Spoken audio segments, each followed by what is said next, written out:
Sunu Presse, à la présentation Aïcha Toupam. Sunu Presse vous est offert par le Grand Carnaval de Dakar. Bonjour. Les violences dans la campagne électorale, la réaction de Sonko, l'enquête sur la mort de l'ancien ministre des Finances, la déclaration du président Bassirou Diomaye Faye, entre autres sujets, sont mises en exergue par les quotidiens reçus ce matin. Virage dangereux d'une campagne violente et ensanglantée, titre le journal Vox Pop.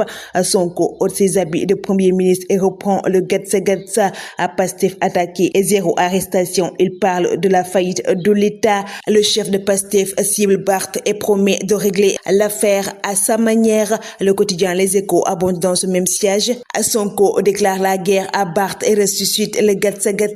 On a été attaqué à 3 reprises. Il n'y a eu zéro arrestation. C'est fini pour eux.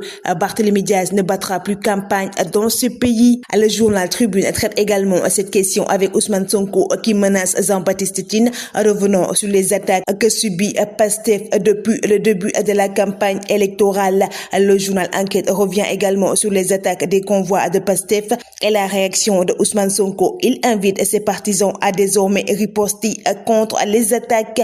Pendant ce temps, la coalition Sam Sa Kaddu accuse le leader de Pastef de vouloir instaurer un climat de terreur. Les mises en garde du général Tine, titre le journal Le Quotidien. Revenant sur les violences dans la campagne électorale, il interdit les attaques contre les caravanes. Le journal L'Observateur s'intéresse sur la mort suspecte de Moustapha Ba avec la DIC qui démarre les auditions avec Yacine Falba et Badou Diène, parlant de révélations sur une enquête verrouillée qui pourrait aboutir à des réponses surprenantes.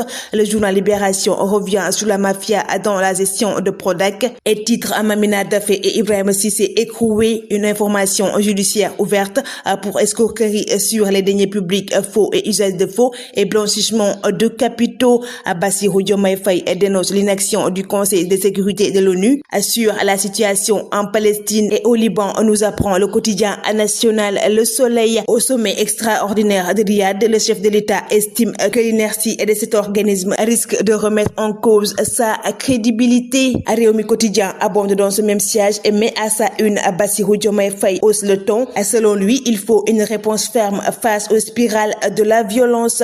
Walf Quotidien traite également cette question et met Bassirou Diomaye Faye pointe les responsabilités de l'ONU parlant des violences récurrentes contre la Palestine. Le journal Sud Quotidien s'intéresse sur les partenariats de pêche durable entre le Sénégal et l'Union européenne et met à sa une vers un nouveau tournant. 20 lions pour une séance légère, titre le journal Record. Revenons sur l'équipe nationale du Sénégal qui a tenu sa première séance hier à Diamniadio. Le journal revient également sur Jaraaf qui devra caster 35 millions de francs CFA par match pour la location du stade Abdoulaye Wade en vue des matchs de la Coupe CAF. Le Carnaval de Dakar célèbre le riche patrimoine culturel africain.